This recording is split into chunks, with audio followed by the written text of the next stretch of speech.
मेरे पति के सोने के बाद मेरी ननद मुझे अपने कमरे में बुलाती, अपने कपड़े पहनाकर अपने बिस्तर पर सुला देती और एक आदमी आता। मेरी उम्र 22 साल है और मैं दिल्ली के एक छोटे से कस्बे में रहती हूँ। मेरा नाम सोना है और अपने नाम की तरह मैं भी बहुत ज़्यादा हसीन और ख़ूबसूरत थी। जब मेरी शादी हुई तो मेरे पति के सोने के बाद मेरी ननद मुझे चुपके से अपने कपड़े पहना देती थी और घूंघट निकालकर पलंग पर बैठा देती।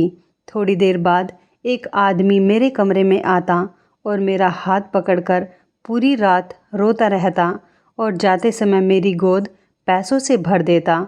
मैं ननद के डर की वजह से घूंघट भी नहीं उठा सकती थी।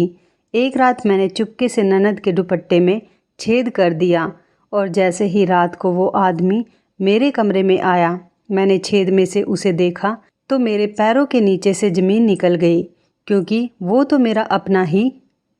मैं एक खूबसूरत लड़की हूँ और मैंने अपने लिए सपने भी बहुत ही खूबसूरत देखे थे, लेकिन ज़रूरी नहीं है कि जैसा हम सोचें वैसा ही हो। हम सोचते कुछ और हैं और होता कुछ और। मेरे साथ भी ऐसा ही कुछ हुआ, क्योंकि मेरी तरह मेरा भाग्य खूबसूरत नहीं था। मेरी शादी एक बहुत ज़्यादा बदसूरत इंसान से हो गई। ना सिर्फ वो बदसूरत था, बल्कि वो लोग इस कस्बे के बदनाम लोगों में से थे। उनके माँ बाप नहीं थे। घर में सिर्फ दोनों बहन भाई और एक बूढ़ा चाचा ही रहता था। सब लोग कहते थे कि इन लोगों में ज़रूर कुछ गड़बड़ है, मगर फिर भी मेरी माँ ने मेरी शादी इस घर में कर दी। मेरे पापा हमारे साथ नहीं रहते थे।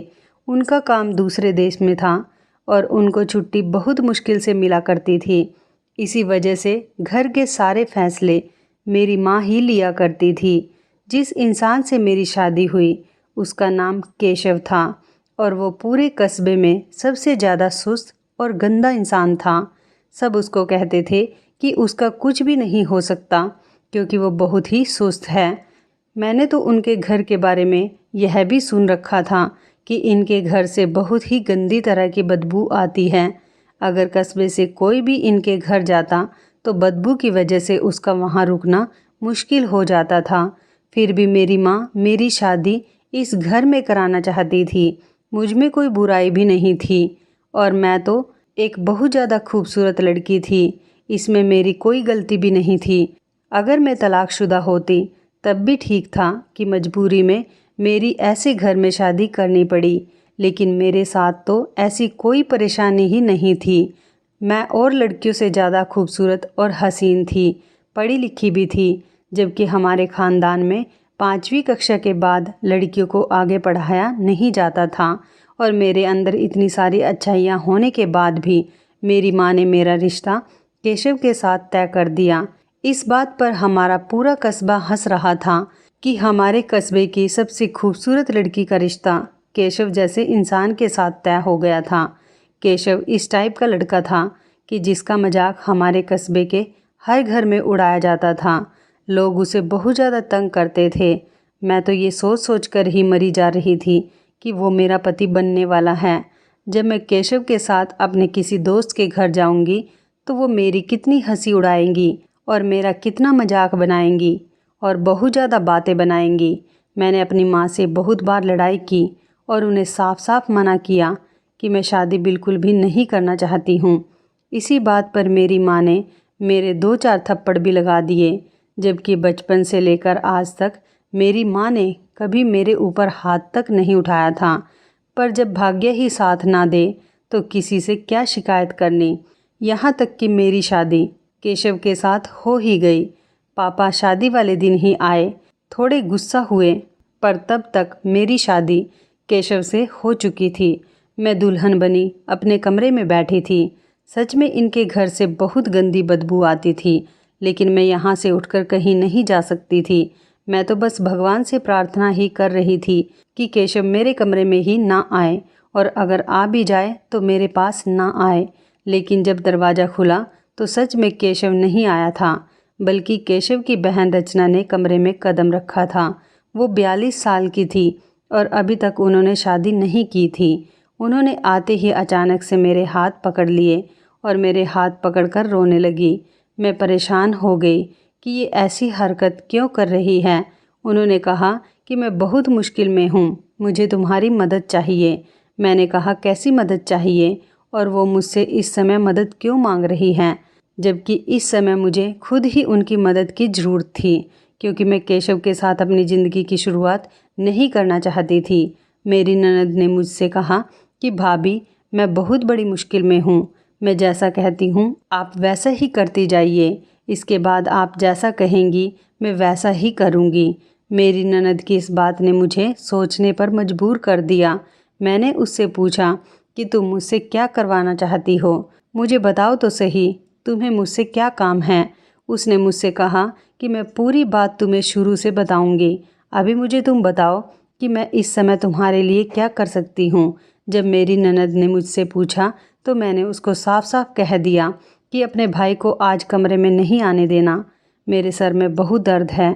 मेरी इस बात पर उसने मुझे नज़र उठाकर देखा और फिर कहा कि ठीक है, दुल्हन वैसे भी शादी के दिन बहुत ज़्यादा थक जाती है। मेरी ननद ने न जाने किस तरह केशव को कमरे में आने नहीं दिया। मैं आराम से सो गई और सुबह को नहा धोकर तैयार हो गई।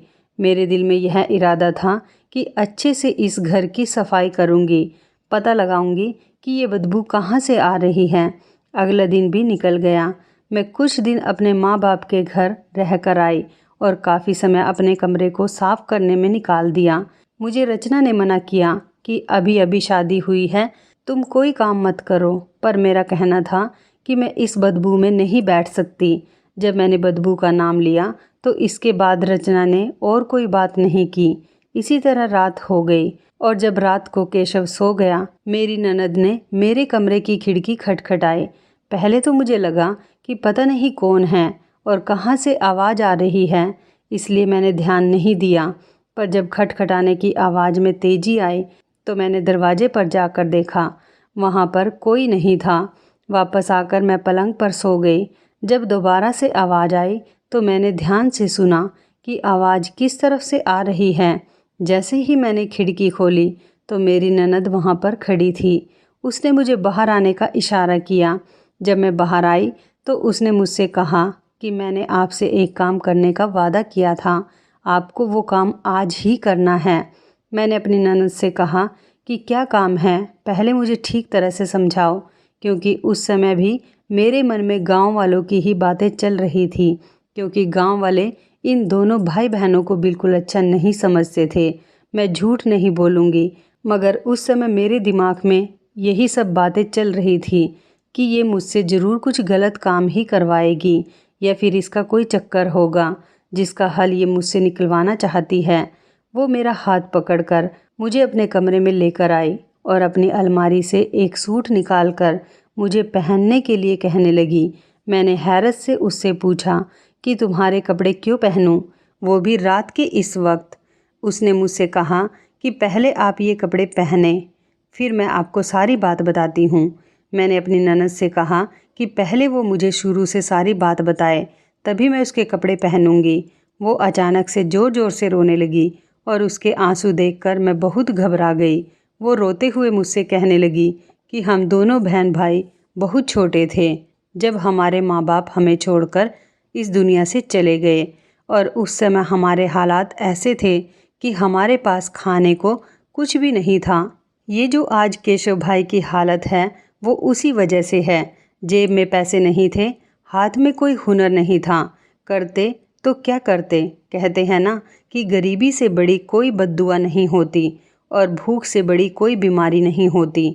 हमने कैसे कैसे करके दिन काटे हैं ये हमें ही पता है।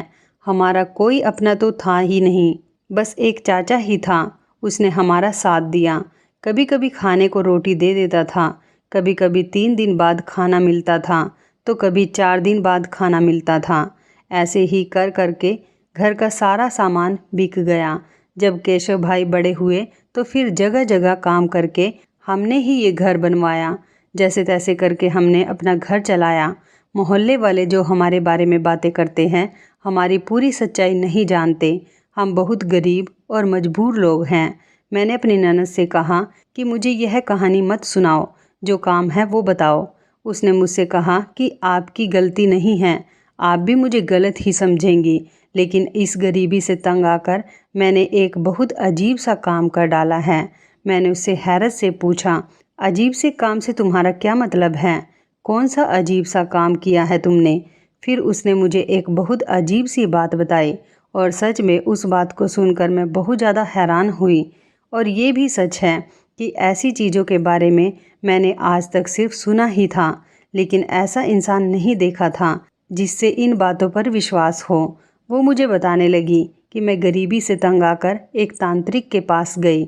उस तांत्रिक ने मुझे एक टोटका बताया जिसको करने में पहली कोशिश में मैं फेल हो गई और उसी की वजह से हमारे घर में ये गंदी बदबू आती है। अगर तुम्हें उस बदबू को ख़त्म करना है तो तुम्हें मेरे साथ मिलकर उस टोटके को पूरा करना ही होगा, वरना तुम कुछ भी कर लो, इस घर से बदबू ख़त्म नहीं होगी और ना ही इस घर के हालात ठीक होंगे। और अब तुम मानो या ना मानो, तुम भी इस घर का हिस्सा हो। केशव तुम्हारा पति है और हम लोग ही तुम्हारा परिवार हैं, इसलिए तुम्हें मेरी मदद करनी ही होगी। मैंने अपनी ननद से पूछा कि किस किस्म का टोटका है। उसने मुझे बताया, तुम्हें इस टोटके को पूरा करने के लिए रोज़ दुल्हन की तरह तैयार होकर और घूंघट निकालकर एक अच्छा सा जोड़ा पहनकर अपने बिस्तर पर बैठना है और रात को 12 बजे के बाद एक आदमी को मेरे कमरे में आना था। ये बात साफ नहीं थी कि वो आदमी कौन था, लेकिन एक आदमी कमरे में आएगा और वो मेरा हाथ पकड़कर मुझसे कुछ बातें करेगा और मुझसे कहा गया था कि इस टोटके को करने में मुझे बहुत सारी दौलत मिलेगी, मतलब मुझे इतने पैसे मिलेंगे कि मेरे सारे ख्वाब पूरे हो जाएंगे। और मेरी ननद ने बताया कि टोटके के पहले दिन ही जब वो आदमी मेरे कमरे में आया था तो मैं उसे देखकर बहुत डर गई और मैंने नज़रें उठाकर उसको देख लिया। और उस रात के बाद से 3 महीने तक मेरी बहुत ज़्यादा तबीयत ख़राब रही। मुझे इतना तेज़ बुखार रहने लगा कि 3 महीने तक मैं बिस्तर से उठ ही नहीं सकी। तबीयत ठीक होने के फ़ौरन बाद मैं उस तांत्रिक के पास दोबारा गई। उसने बहुत मंत्र जाप किया और मुझसे कहा कि तुझे एक बार और आखिरी मौका दिया जा रहा है। मेरी ननद मुझसे कहने लगी कि भाभी, अब तुम्हें ही मेरी मदद करनी है। मेरे कपड़े पहनकर बिस्तर पर घूंघट निकाल कर बैठना है। रात को वो आदमी आएगा और तुम्हारे हाथ पकड़कर तुमसे कुछ बातें करेगा और कुछ भी हो जाए तुम्हें उस आदमी को नज़र उठाकर नहीं देखना है। ये बातें सुनकर मैं बहुत ज़्यादा डर गई थी, लेकिन मैंने अपनी ननद को पता नहीं चलने दिया कि मैं डर गई हूँ। बस मैं उसे मना करने की कोशिश करती रही। मैंने उसको कहा कि मैं ऐसा कोई काम नहीं करूँगी। अमीर होने का लालच तुमने किया है, सारी गलती तुम्हारी ही है और तुमने ही ये सब काम किया है। मैं गलत काम करने में तुम्हारा साथ नहीं दूंगी। तब मुझे रचना ने एक ऐसी अजीब सी बात बताई जिसे सुनकर मैं बहुत ज़्यादा डर गई। उसने मुझसे कहा कि मैं बिना वजह नहीं रो रही थी।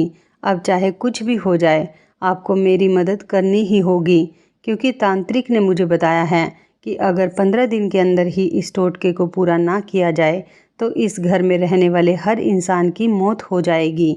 मैंने अपनी ननद से कहा कि मैं ऐसी बातों पर विश्वास नहीं करती हूँ, तुम्हें ही होगा इन बातों पर विश्वास। इतना सुनते ही मेरी ननद मेरे पास आई और आंखें बड़ी करके मुझसे कहने लगी, तो यह बदबू कहाँ से आ रही है? अगर तुम चाहो तो पूरा घर धो लो। अगर ये बदबू चली जाएगी तो समझ लेना कि मैं झूठ बोल रही हूँ, और अगर ये बदबू नहीं गई तो फिर तुम्हें मजबूरन मेरी बातों पर विश्वास करना ही होगा। सच बात तो ये है कि मैंने इस घर को साफ़ किया था और घर का पूरा कोना कोना छान मारा था कि यह बदबू कहाँ से आ रही है। मैं इस बदबू को ख़त्म करने की नाकाम कोशिश पहले ही कर चुकी थी। फिर भी मैंने अपनी ननद से कहा कि वो मुझे एक दिन का समय और दे दे। मैं फिर से कोशिश करना चाहती हूँ। अगर मैं इस कोशिश में नाकामयाब रही तो फिर मैं तुम्हारा काम ज़रूर करूँगी। अगला पूरा दिन मैंने घर की साफ़ सफाई में निकाला, पूरे घर को धो डाला, मगर मैं हैरान थी, इतनी साफ़ सफाई के बाद भी बदबू आ ही रही थी। फिर मैंने सोचा शायद मेरी ननद की बात सच्ची है, वो सच में कुछ गलत कर बैठी थी। अब मुझे इसकी मदद करनी थी, क्योंकि अगर वो सच बोल रही थी तो ये टोटका भी सच्चा था, और अगर मैं उसकी मदद करके इस टोटके को पूरा ना करती तो मैं भी मर सकती थी। मुझे अपनी जान बचानी थी।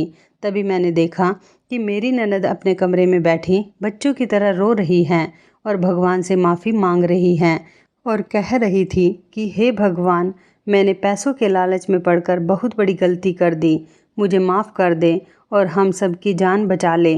हम सब की जान पर बनी है, मैं क्या करूं? मैंने सोचा कि आखिर क्यों कोई 42 वर्ष की समझदार औरत ऐसी हरकत करेगी। मैंने अंदर जाकर उसके कंधे पर हाथ रखा और उससे कहा कि मैं तुम्हारी मदद करूंगी। मेरी ननद ने मुझसे कहा कि यह बात केशव को नहीं पता चलनी चाहिए क्योंकि वो शुरू से इसमें शामिल नहीं है। अगर ये बात उसको पता चलेगी तो वो बहुत ज़्यादा गुस्सा होगा और फिर हम इसको कभी पूरा नहीं कर पाएंगे क्योंकि ये एक आदमी की बात है और कोई मर्द कभी बर्दाश्त नहीं करेगा कि उसकी पत्नी ऐसा करे जिसमें उसकी पत्नी की इज्जत को खतरा हो। ना वो कभी राजी होगा। वो कभी नहीं चाहेगा कि उसकी पत्नी को एक गैर मर्द के साथ अकेला बैठना पड़े। मैंने अपनी ननद से कहा कि बैठने तक तो ठीक है, लेकिन देख लेना कहीं कुछ गलत ना हो जाए। उसने कहा नहीं, ऐसा बिल्कुल भी नहीं होगा क्योंकि मैं पहले ही यह काम कर चुकी हूँ। बस इतना ध्यान रखना कि चाहे कुछ भी हो जाए तुम उस आदमी की तरफ नज़र उठाकर मत देखना। चाहे तुम्हारे सर पर छत ही क्यों ना गिर जाए, उस आदमी की आंखों में नहीं देखना। बस नज़र झुकाकर बैठी रहना। मेरा दिल बहुत परेशान था। मैंने अपने कमरे में आकर मम्मी को कॉल की। मैं मम्मी को ये सब बता तो नहीं सकती थी, लेकिन सोचा कि थोड़ी देर उनसे बात करने से मेरा मन थोड़ा हल्का हो जाएगा। लेकिन तभी मुझे याद आया कि मैं तो अपनी मम्मी से नाराज़ थी क्योंकि उन्होंने ही ऐसे घर में मेरी ज़बरदस्ती शादी कराई थी। मेरे पापा तो उनकी इस बात पर बहुत गुस्सा थे। जब माँ ने पूछा कि तुम खुश हो या नहीं तो मुझे गुस्सा आ गया। मैंने उनसे कहा कि यह पूछने का हक आप खो चुकी हैं। ऐसे घर में कोई कैसे खुश रह सकता है? क्या है इस घर में जिसकी वजह से मैं खुश हो जाऊं? मेरी मम्मी ने मुझसे कहा कि ज़िंदगी की सारी खुशियां पैसे से ही खरीदी जा सकती हैं। तुम्हारे पास पैसे आ जाएंगे तो तुम भी बहुत खुश रहोगी। मैंने मम्मी से कहा कि मेरे पास पैसे कहाँ से आएंगे? मेरे पति का तो ऐसा काम है कि आज है तो कल नहीं। मेरी मम्मी मुझे तसल्ली देने लगी। उन्होंने मुझसे कहा कि देखना बहुत जल्द सब कुछ ठीक हो जाएगा। तुम गाड़ियों में घूमा करोगी, तुम्हारा भी बड़ा सा घर होगा। मेरी मम्मी मुझे ऐसे ख्वाब दिखा रही थी जैसे सब कुछ मुझे वही खरीद कर देने वाली है। मैं अपनी परेशानियों में लगी थी, इसलिए मैंने मम्मी की बातों पर ध्यान नहीं दिया। मैं बहुत डरी हुई थी, लेकिन मेरी मजबूरी थी कि मुझे यह काम करना ही था। रात को जब केशव सो गए तो मैं अपनी ननद के कमरे में आ गई और ननद के कपड़े पहनकर अच्छे से दुल्हन की तरह तैयार हो गई और ननद के पलंग पर बैठ गई। उसने मुझे ऐसा घूंघट करा दिया जिससे हल्का सा भी नहीं दिख रहा था। वह घूंघट बहुत मोटे कपड़े का था और फिर मेरी ननद कमरे से बाहर चली गई। उसने मुझसे कहा था कि वह मेरे पास ही रहेगी। थोड़ी देर बाद में ननद के कमरे का पीछे की तरफ वाला दरवाज़ा खुला जिसका रास्ता गली से निकलता था। वहाँ से एक आदमी अंदर आया और मेरे पास आकर बैठ गया। मैं बुरी तरह से डरी हुई थी कि ना जाने क्या होने वाला है। मेरा पति जैसा भी हो, लेकिन मेरा पति था और मैं ये सब करके अपने पति के साथ धोखा कर रही थी। उस आदमी ने मेरा हाथ पकड़ा और बच्चों की तरह रोने लगा। वो कुछ बोल भी नहीं पा रहा था। थोड़ी देर बाद मुझे एहसास हुआ कि वो हल्के हल्के कुछ बड़बड़ा रहा था। वो बहुत हल्के से बोल रहा था कि मुझे कुछ सुनाई नहीं दे रहा था। उसके शब्द ही ऐसे थे कि मैं कुछ समझ नहीं पा रही थी। जब मैंने उसकी आवाज़ पर ध्यान दिया तो वो बोल रहा था कि उसे बचा लो, मैं बहुत परेशान हूँ, मेरी परेशानी दूर कर दो, मैं जो चाहता हूँ मुझे मिल जाए। वो काफ़ी देर मेरा हाथ पकड़कर बैठा रहा और जब तक वो आदमी मेरे कमरे में रहा मेरा दिल अपने काबू में नहीं था। मेरी धड़कन बहुत तेज़ चल रही थी। थोड़ी देर बाद वो आदमी जैसे आया था वैसे ही चला गया। उसके जाने के बाद जब मैंने घूंघट ऊपर करके देखा तो मैंने अपनी झोली में देखा तो मेरी आंखें फटी की फटी रह गई। उसमें बहुत सारे नोट पड़े थे। ये ज़रूर वही आदमी रख कर गया होगा। मेरी ननद ने मुझसे कहा कि देखो इन पैसों को, इतने पैसे हम पूरा महीना मेहनत करके भी नहीं कमा सकते थे। मैंने कहा था ना कि सब ठीक हो जाएगा। देखा कुछ भी नहीं हुआ, हमें बस कुछ दिन और ये काम करना होगा। मैंने भी हाँ कर दी और कहा कि हाँ ठीक है, मैं यह काम करूँगी। अब तो ये रोज़ का ही हो गया था।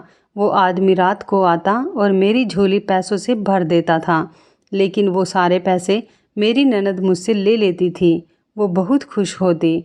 मैं उसे बार बार पूछती थी कि अब तो हमें इस टोटके को करते हुए बहुत दिन हो गए हैं, कब तक यही काम हमें करना होगा।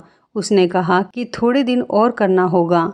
रोज़ रोज़ ऐसा करते करते अब मेरे दिल में एक तरह का शक पैदा होने लगा था कि यह आदमी कौन है। मेरी ननद मुझे रोज़ ही एक सूट पहनाती। मैंने अपने ननद के दुपट्टे में एक छेद कर दिया कि मैं उसके आर पार देख सकूं। मैं उसके पार से उस आदमी का चेहरा देख सकूं। मैं पलंग पर बैठी थी। वो आदमी आया और मेरा हाथ पकड़कर रोने लगा। मैंने आज हिम्मत करके उस शख्स का चेहरा देखने की ठान ली थी, जबकि ऐसा करने के लिए मेरी ननद ने मुझे साफ साफ मना कर दिया था।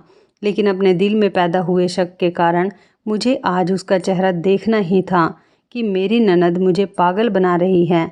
मैंने जैसे ही उस आदमी का चेहरा देखा तो मेरे पैरों के नीचे से ज़मीन निकल गई, क्योंकि वो आदमी कोई और नहीं, मेरा अपना बाप था। मैंने झटके से अपना घूंघट उठाया और मुझे देखकर मेरे बाप की भी हवाइयाँ उड़ गई।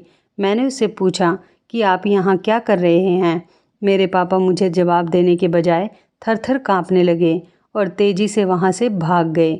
मैं बहुत परेशान हुई और उनको आवाज़ देती रही, लेकिन फिर भी उन्होंने पीछे मुड़कर नहीं देखा। मेरी आवाज़ सुनकर मेरी ननद कमरे में आ गई और अपना सिर पकड़कर बैठ गई, क्योंकि वो समझ चुकी थी कि ये क्या हो चुका है। मैंने अपनी ननद की कलाई इतनी ज़ोर से पकड़ी कि उसकी चीख निकल गई थी। मैंने उससे पूछा कि बताओ, ये सब क्या कर रही हो? तुमने मेरे पापा को फंसा रखा है। तुम मेरी फैमिली को ब्लैकमेल कर रही हो। इतना सुनकर उसने झटके से अपना हाथ छुड़ा लिया और मुझसे कहा कि जाकर अपनी माँ से पूछो। मैंने अगले दिन मम्मी के घर जाने का फ़ैसला किया, क्योंकि रात बहुत हो गई थी। वो रात मैंने कैसे काटी मुझे ही पता है। और अगली सुबह मैं मम्मी के घर पहुंच गई और उन्हें सब कुछ बता दिया। मम्मी भी मेरी ननद की तरह अपना सिर पकड़कर बैठ गई और उन्होंने मुझसे कहा कि तुम्हारा बाप जितना सीधा दिखता है उतना है नहीं। उसने हमसे छुपाकर दूसरी शादी कर रखी है, और इतना ही नहीं, उसने अपना सारा पैसा, घर जायदाद दूसरी औरत के नाम कर दिया है। ये जो तुम्हें हमारे घर में गरीबी के ढेर नज़र आ रहे हैं, ये सब तुम्हारे बाप का ही किया धरा है, वरना हमारे पास घर भी था, जायदाद और कारोबार भी। वो सब उस औरत ने छीन लिया। सुना है कि अब वो औरत बहुत ज़्यादा बीमार रहने लगी है। तुम्हारा बाप उसके पीछे इतना पागल है कि उसके चक्कर में शहर के बड़े से बड़े डॉक्टर के चक्कर लगा रहा है। मैंने तुम्हारे बाप के खिलाफ एक प्लान बनाया था और तुम्हारी ननद को मैंने इसमें शामिल किया था, क्योंकि वही यह काम कर सकती थी। मोहल्ले की औरतें या मेरी अपनी कोई रिश्तेदार इस काम में मेरा साथ कभी नहीं देती।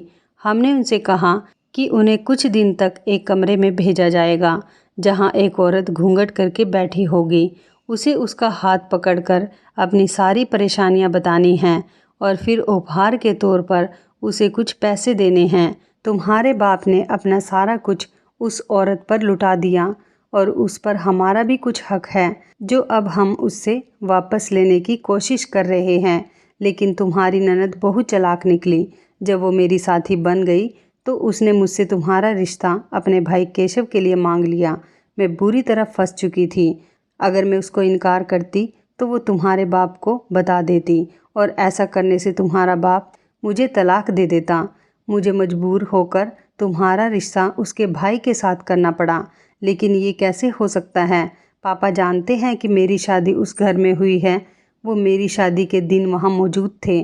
पापा केशव को जानते हैं, इसलिए तो तुम्हें घूंघट करके बैठाया है, ताकि वो तुम्हें पहचान ना सके।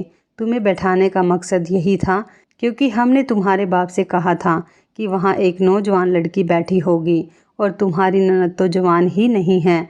तुम्हारा बाप तुम्हारे घर में पीछे वाले दरवाजे से आता है, और आज तक तुम्हारे बाप ने तुम्हारा घर तो देखा ही नहीं है। वो तो आया ही शादी के बाद था। उसको सिर्फ उस औरत की फ़िक्र है, हमारी नहीं।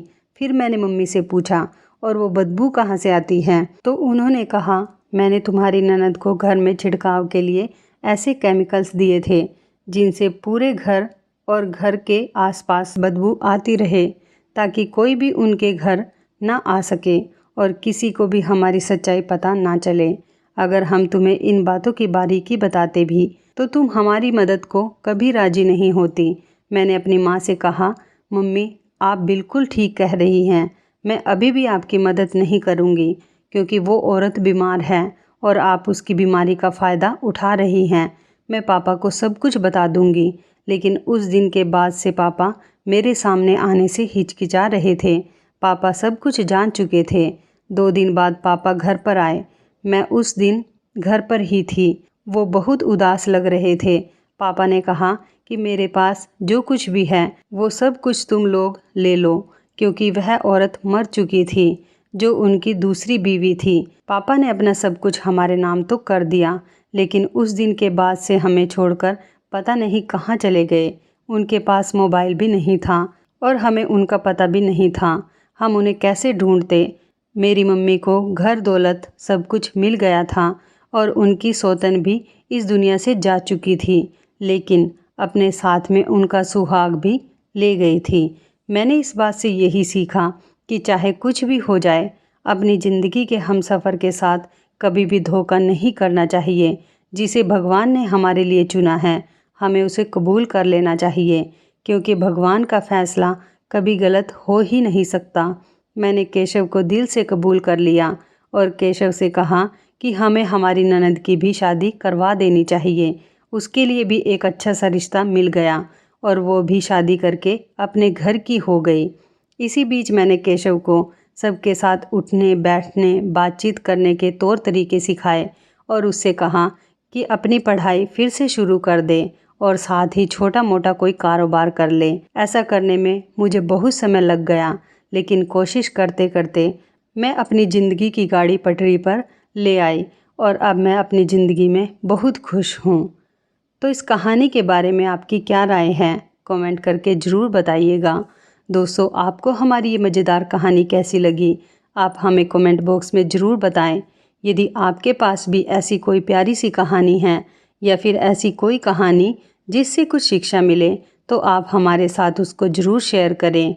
दोस्तों, यदि आपको हमारी ये वीडियो अच्छी लगे तो आप हमारी इस वीडियो को लाइक शेयर ज़रूर करें और ऐसी ही दिल को छू लेने वाली प्रेरणादायक कहानियाँ सुनने के लिए हमारे चैनल को भी सब्सक्राइब करें। यदि आप हमें फेसबुक पर देख रहे हैं तो आप हमारे फेसबुक पेज को लाइक और फॉलो ज़रूर करें। तो दोस्तों, फिर मिलते हैं ऐसी ही ज़बरदस्त कहानी या टिप्स के साथ नई वीडियो में। तब तक के लिए आप सभी का धन्यवाद। आप सभी अपना ख्याल रखना। आपका दिन शुभ व मंगलमय हो।